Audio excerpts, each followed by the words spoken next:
Don't buy a stock because I tell you to buy a stock, or because I say a stock is good. Or don't buy a stock because, you know, your favorite YouTuber came on and said, hey, buy this stock. I really like, here's 10 stocks that are going to skyrocket this week. Here's 5 stocks that you got to invest in before the end of the month. That's not investing. When you take that advice and you go buy the stock, that's not investing. That's more like speculating. That's straight up, flat out, unadulterated gambling, pretty much, right? My point is, number one mistake that a lot of folks make, especially in the beginning, is they don't do the thorough research that you need to do. You need to know what's going on if you're a beginner investor. I'm not saying you got to watch your stocks every single day, put up 3-4 monitors around you and check in to sit in front of the opening bell for 3 or 4 hours and moving. I'm not saying you got to do any of that, but I am saying you got to be aware. Know what's going on if you're investing in the stock market. Just don't be totally in the dark. Kind of keep a third eye looking at what's going on in the stock market so you're not just totally blindsided, right?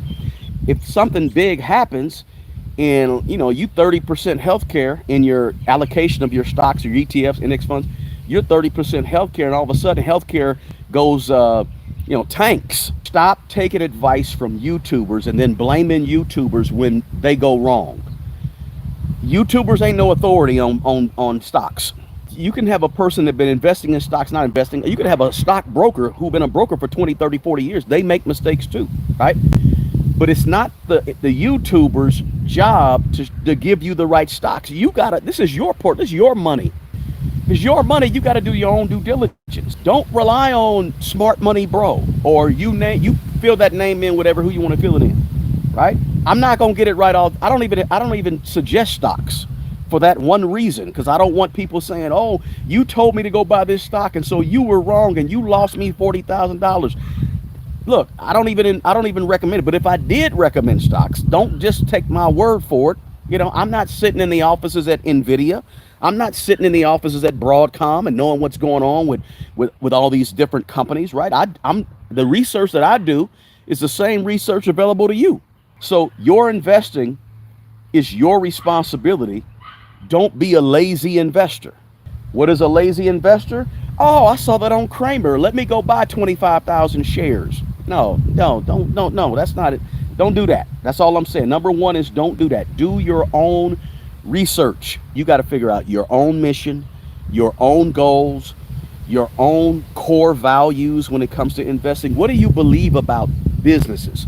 What do you believe about individuals, or not individual? What do you believe about stocks in general, the stock market? Right? You gotta, and I've done a few videos where I showed you guys my whole, my whole spreadsheet, right? My Google spreadsheet. It has my strategy, it has my goals, it has my mission, it has my vision, it has my core values, it has my strategy and how I'm going to actually approach and all that good stuff. And it has my evaluation criteria. I also have a spreadsheet that has kind of my stock checklist, right, for when I purchase stocks, right? You got to come up with all that for you, and it's going to be different for each one of us, right? So, in other words, let's put it like this. You got to put in the time and the effort to be an investor, okay? People don't take the time to really put in the effort to create a customizable individual plan for investing in the stock market. Whether it's ETFs, index funds, individual stocks, bonds, treasury, T-bills, whatever. You have to come up with a plan, a strategy that works for you. Again, don't be a lazy investor. Don't be lazy when it comes to the money you're trying to grow.